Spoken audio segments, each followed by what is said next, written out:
to you, Larry Osborne. Larry's a good friend. I got to know him years and years ago through Leadership Network and through some of the early multi-site work that we were a part of. He's a pastor, he's an author, he's a mentor, he's a leadership consultant, and he's trained and coached thousands of leaders, not only in the church, but also in for-profit sectors as well. You probably recognize his name from some of his pioneering work with concepts like sermon-based small groups, pastoral teaching teams. He was one of the first folks that did pastoral teaching teams.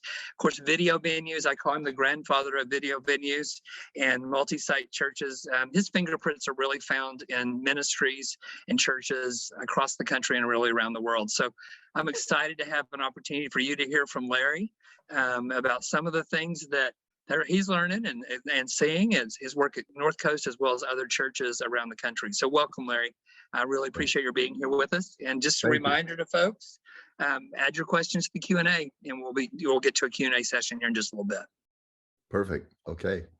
Well, I was asked to talk about, what's next and what's it going to take to move forward in multi-site. And that's a little bit of a daunting task in the sense that there are so many options. That's like, how do you plant a great restaurant or a 4-star Michelin or whatever it would be, and you get 20 of the chefs from those places and you get 30 different answers. But what I'm going to try to do is from 30,000 feet, the things I've been experiencing at times.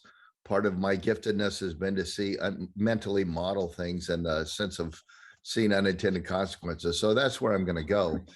Basically, some of what I think is the unchangeable present, because nobody can predict the future. But I love the story of Peter Drucker, 20, 30 years before it happened, predicting the failure of the European social safety net and immigration issues. And people, how did he do it? He didn't see the future. He saw the unchangeable present, which was zero birth rates.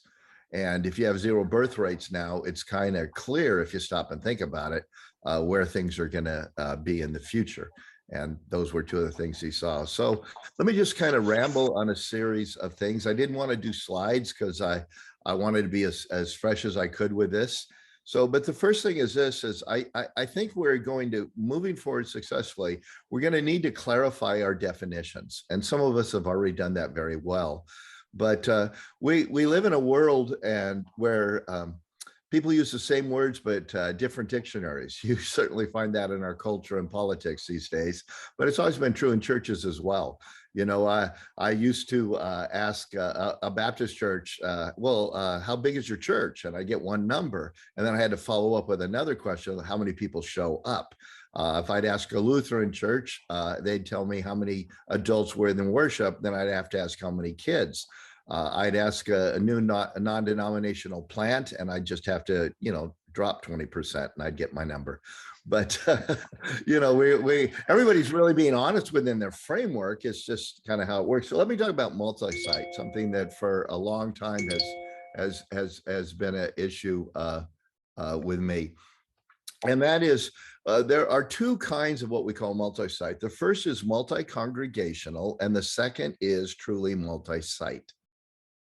So even multi-campus might be a better overarching word. And I think at the beginning of this movement, we got so excited, those of us who are a part of it, to see this thing exploding, that we led to some confusion.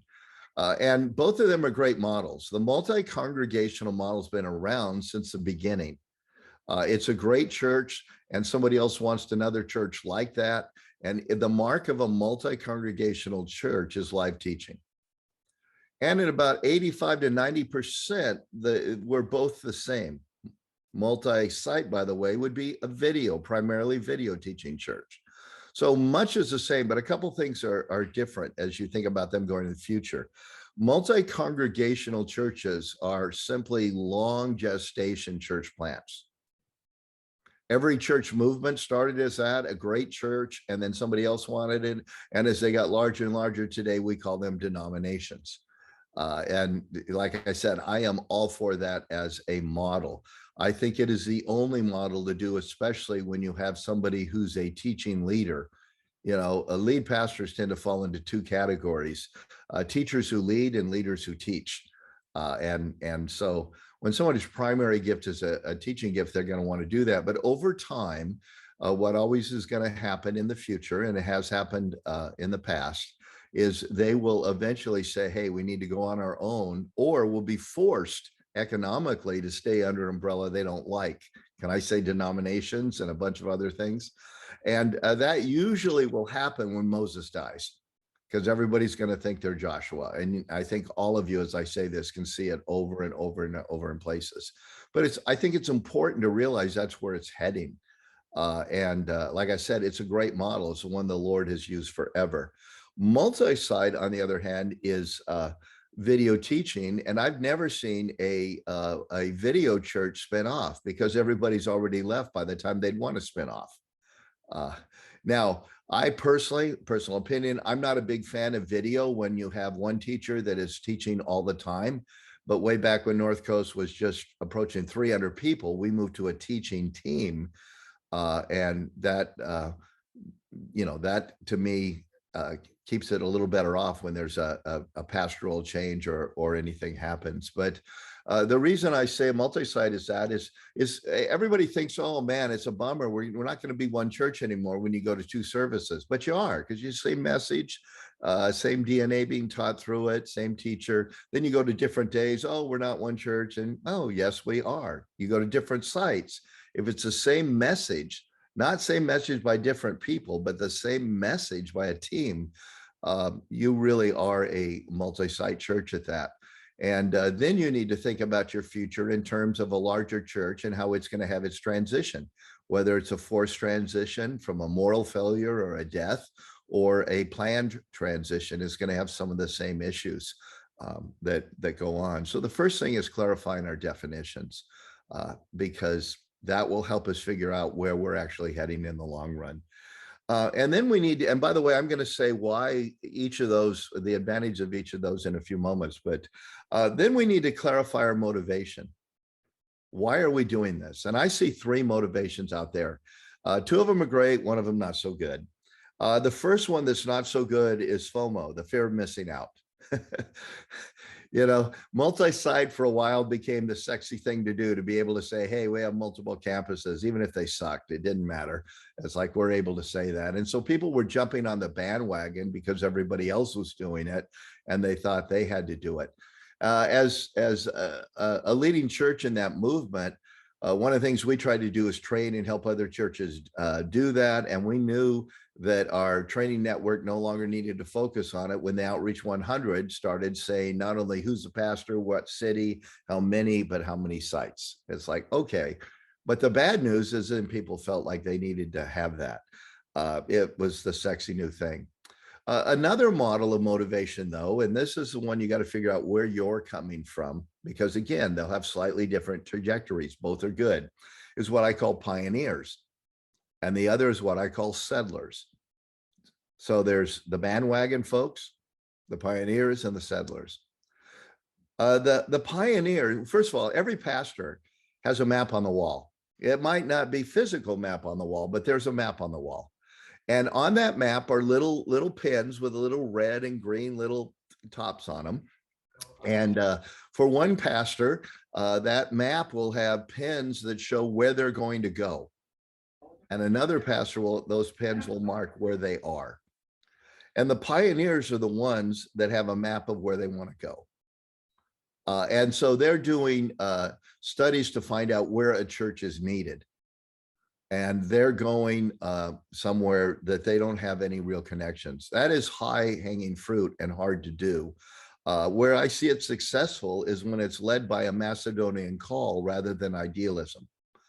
I have not seen multi-site work really well, especially the video version of it, where people try to go where they have no connections, no particular branding, anything. I have seen it work where it's multi-congregational, because again, that's just another form of church planning that's been around forever. But if it's coming out of idealism, like, oh man, we should do this, without a track record of that success and the clarity of God's calling, I don't see it succeeding really well. Settlers are different. Settlers, their map on the wall is where they are. And I think that's where most successful multi-site churches and even multi-congregational churches go. And that's where you have boots on the ground already. You have a group of people driving a significant distance. Frankly, that's North Coast Church. All of our campuses have flown out of somebody coming to us, even the ones that are around out of region, they come to us. There's already people there. The ones we've planted here are because we have people driving more than 20 minutes, a large group of people, and say you got 600-700 people driving more than 20 minutes. Well, it's pretty clear that at least half of that or more, if we pull it off right, will do something in their own community. And so I think it's an important thing to figure out, because you'll have on your team, you'll have a pioneer and a settler. And you've got to get to the core leaders that God has anointed, whether that's a small group or it's an elder board or it's the lead pastor. Every church has kind of a vision head. And that small group or that person, it's to succeed at this, you're going to have to be faithful to their vision and motivation, and not have this group think where, well, you know, it's how do you speak against this? And so you end up doing things you don't really have a God-given passion for. And so I see what will succeed in the future is going to be exactly what succeeded in the past, the things that align actually with God's calling and God's giftedness, because that's where success has always been found.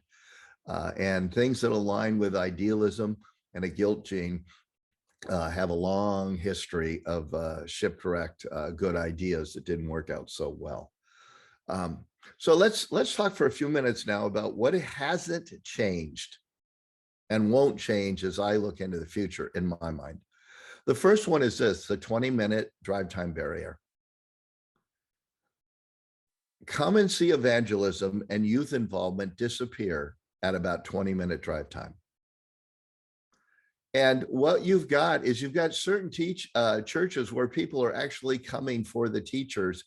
And it is, we have a hard time admitting that. It just feels, you know, we don't like celebrity pastor. That's kind of an out thing today, even though there always have been and always will be celebrity pastors. And it's not their fault God anointed them. You know, we'd be ripping on Moses today, thinks he's a celebrity, you know, but the fact is, when you have the very large regional churches, what you usually have is a strong teacher or teaching team, and also some very strong ministries. But as they get larger and larger, one of the things we didn't note in the early days of mega churches was the drop off in come and see evangelism and the drop off in youth involvement for very obvious reasons. Those things, you know, you're 20 minutes away, it's an hour and 20-minute commute unless you bring your kid to junior high and stay and help. You go back and forth. So at North Coast, that's why we actually started Multisite, not to grow our church bigger, but to increase those two things. Because as a teaching church where the teaching ministry is one of the major draws, I came back because, as what we hear all the time, people were driving to get to us. And great, we were glad to have them. But again, these two important things weren't happening. So we said, we're going to bring ourselves to you. A mother-daughter church plant with live teaching would have been a great idea. And by the way, we've done those. But what happens is all the people go, thank you, because they think the daughter was the little version of the mother for about 6 months or a year. And then they drive back to where the mother is. So we said, no, we're going to beat it. And we have everything live. We don't even launch a campus without full children's, youth, great worship. But we go, we're going to put ourselves on the screen, and then you'll quit driving. So that's the first one.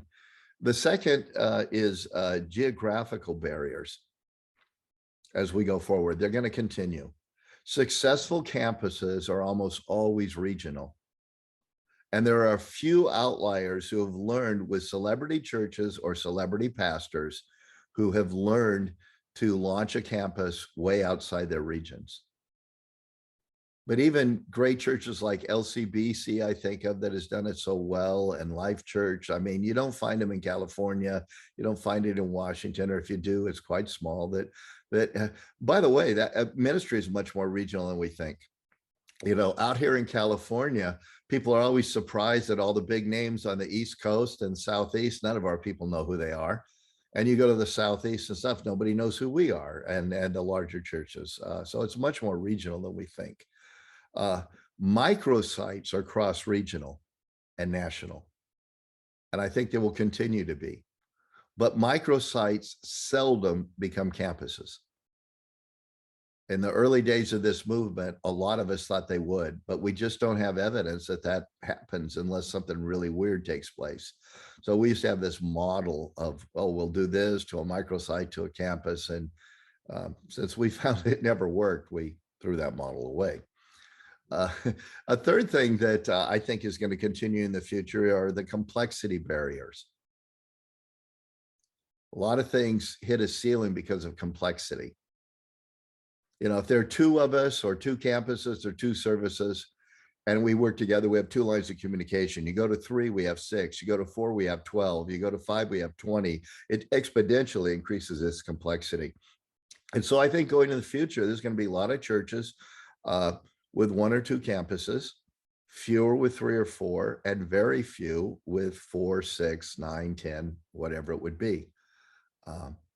And so I think the model is, you got to figure out where your lid is in your ability to handle complexity, and not feel bad when you hit that lid of complexity skill set.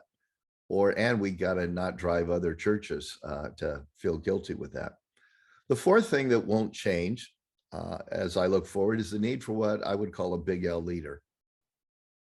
In the early days of the multi-site movement and multi-campus movement, multi-campus didn't have it as bad, but especially multi-site and internet. What we all thought was, we're bringing the mojo, the branding, the programming, everything. What we need is a gifted shepherd, the kind of person who creates relational health. And so we would do that. But here's what we've all discovered in I think it was 97, 98 when we first did our first video venue. So in these 20 plus years, here's what we've discovered. That if you give a shepherd 250 people, 3 years later, they'll give you 245 or 265. If you give a big L leader a gas station and 30 people, 3 years later, they'll give you 150. And the mark of a big L leader is they have a history of growing things. Their past is their prologue. And what we like to ask, well, by the way, we have a campus or 2 we go, we don't think it'll ever grow big. This is not the community we reach really well, but somehow we've reached some outliers there. And we tend to put a shepherd in those situations because we know it's probably not going to grow. Our style of church doesn't fit that community as well as others. But if we want it to grow, like right now, our next campus we're working at, we look at it and we go, I think it can be 1,500 to 2,500. And we only have a couple, 3 of our campuses that hit that kind of size. Well, we're looking for a big L leader. And the number one thing we're looking for is a history of growing what they touch. Not necessarily campuses. Little sidebar, we've always found our best campus pastors are successful youth pastors who work with parents, authority, contextualize. I mean, they've got everything they need. And usually if they're from another church, the other church still sees them as who they were 5 years ago and don't see who they've become. And so that's for free, which is, I guess this whole thing is. What has to change to succeed going forward? Let me give you a few of those things in the last few minutes we have. One, we've got to move from Macy's to Home Depot. Pre-COVID, most churches' websites and viewpoint of the internet was a tool to drive foot traffic. That's Macy's. We were Macy's with a website. I remember a Wall Street Journal article I read after the first little opening in COVID, and then we shut down with Delta. But it was about Macy's being quite pleased that the foot traffic had increased so much because that was their predictor of sales. Compare that to Home Depot, Target, Walmart, places that are totally agnostic about where the sale takes place. Home Depot, one time I want to go see it, other time I know exactly what it is, so ship it to me. Another time I want it real quickly, so I'll buy it online and go get it. And I just flow in and out, and they're happy with that. Many of us are still using the internet connection as a way to drive people back to church. We even use language like "come back." At North Coast, we've never, since we've reopened, now remember, we're in a very blue state, but since we reopened, we've never used the phrase "come back." We've always simply said, we're happy to have a physical option.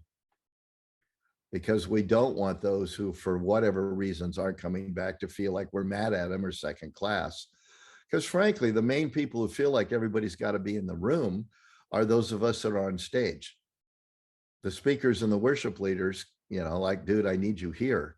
But for many of us, I know in my own life, when I'm traveling and I hear Chris Brown, who's currently our lead, I teach about 20 times a year. He's our lead pastor now. And when I listen to Chris Brown's messages, I get more of them when I'm listening online out of them than I do when I'm there. When I'm there, I'm wondering why this, gal's giving this guy a back rub, rent a room. And I'm wondering why in the world that, that light is flickering, etc. And I think a lot of people are that way.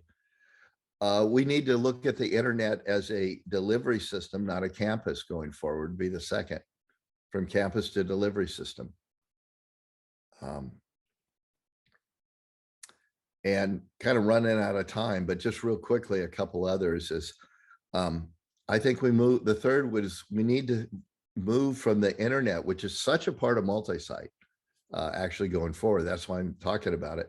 We got to stop looking at it as a funnel in which we're trying to get people down the funnel to physically showing up. We take a plunger and push it down. We get more out the bottom, but a lot of crap out the top, to more like a sluice box where things are running through and we're trying to find out who's really interested. So real quickly at North Coast, we look at all of our online stuff now through three lenses: content, connected, and committed. Content are the people who just go to get some content, and we're honored that they're there for that, but we're not trying to turn them into North Coasters. As a teaching church, we get a lot of that, or somebody heard a sermon, they send it off to their friend, you need to watch that. And if we are trying to grab their name and address and everything when they're doing that, it's just like the websites you and I go to read an article and they want information, even if it's just a email, I'm gone. It's like, we're thrilled that maybe 50% are just there for content. A lot of us talk about how big our internet thing has gone, like it's our church, but people are doing 3, 4, 5 different churches there listening to sermons on. So content. The other is connected. It's like the old school radio show where a tradesman or a stay-at-home mom listened every day to XYZ pastor. And they're connected because they listen a lot or watch a lot, and they send an occasional offering to keep you going. And then and that's about 40%, we think. Then there's about 10% in which we're truly their church. They're gathering people, they're sending checks on a regular basis. We do a service day, they want to get the t-shirts as well. And here's the beauty of what we've done with our multi-site campuses, figuring out. We're focusing on the committed rather than trying to turn the content and connected into committed. It's like I go to a trade show and I get all of these business cards. I've got to triage them when I come back because some people just wanted a donut and other wanted to buy what I was selling. And if I treat everybody who wanted a donut and left a business card as a potential customer, I don't have enough time, energy to be able to do it. So that's a couple of things. I had a couple other things written down, but you'll never know. I'm already over my time. So Greg, let me throw it back to you. I hope this has kind of stirred the pot though and helped you. Really, really good. Really, really good. Yeah, a couple questions. Let's see. This you probably already addressed this a little bit, but do you view digital and online community as a site in itself? No. Or do you have an online community space? When you do online, when you do your service, is there any kind of community interaction around that? Zero. We never bought into the idea of a campus pastor with a chat room because at least in our physical places, when you're talking during the service, we ask you to leave. So what we're trying to do is find out, again, because now we're looking at the committed, not a few EGRs and other things that, we dominate time with. We're trying to find out who they are and see, do you want to get in a Zoom group, life group? Do you have enough? Can we help you with this group that's meeting in the clubhouse at your place, whatever it would be? So we don't do that. And we've also moved away from using the phrase campus because we don't want our regular people to feel like they're a visitor when they go online. And with all the club programs, the traveling and all that, again, people are going in and out like Home Depot. And when you talk about the internet campus, rather than, hey, North Coast, that's what we do. Hey, North Coast. We do put something different online. It's a studio shot because most people online are watching either on a television or if they're watching instead of just listening, or a computer.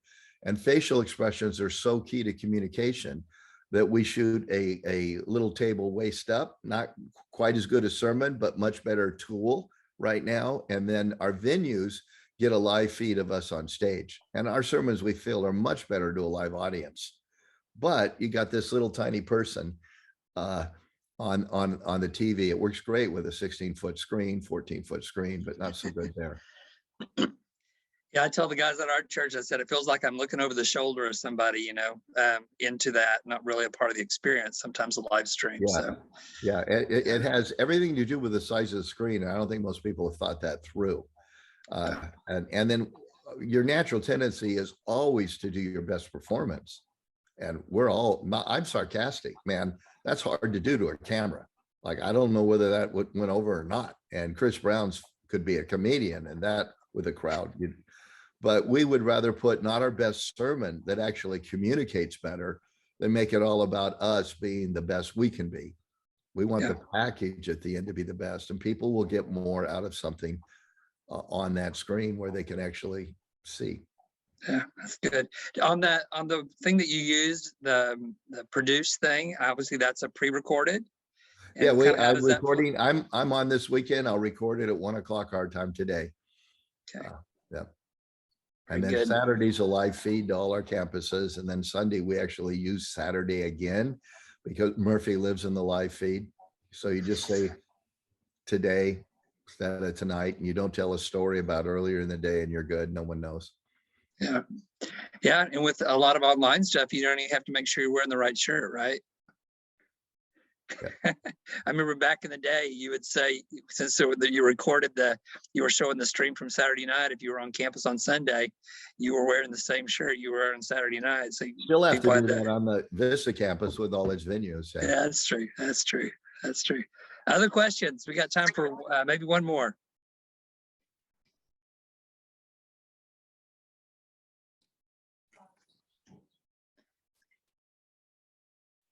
Let's see here. Yeah, this is a question. We're an African-American church that's launching campuses in areas that have a greater diversity of Black and white demographic. Visions to create a diverse team of leaders to reach a diverse demographic of the community. Plan to use a diverse teaching team to offer both Black and white preachers, as well as develop diverse worship teams. Both teams of preachers and worship teams will rotate through the campuses. Each campus will see the same preachers every month on a rotation. So the question is, what do you think about that template in terms of trying to create diversity around their campuses? Are they live teaching or not would be such an important question. If they're video, I would say don't move people. People need somebody to identify with. So a different pastor they see as their pastor every week would be confusing. I would say what you want is a lead pastor there. And if you're going to move your teachers, that's fine.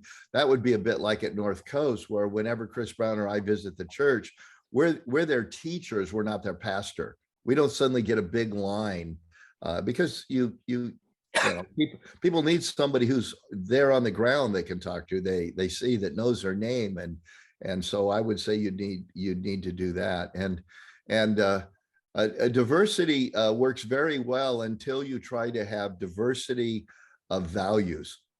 And then you almost get an artificial diversity that only works for the most mature of the mature. But when you talk about socioeconomic diversity, racial diversity, and all of that, that model has been proven in many places. Where I think we go sideways is we want diversity just for diversity's sake, which is so politically correct today. But the reality is people make choices, that people go, well, no, I want more of a teaching thing. No, I want something that's more emotive. No, I want something that's, and if you're not careful and you have diversity for diversity's sake, you get what we used to have in the worship wars long ago, far away in another galaxy. We called it a blended service, which I called a great way to make sure nobody's happy. Good. That's good. That's genius. Good stuff. Hey, Larry, thank you so much. As always, man, I'm walking away with content connected and committed is one of my big takeaways from the things I've heard you say today. But I know there's a whole lot of other things that people have had the opportunity to experience as well. Thank you for being with us. Also want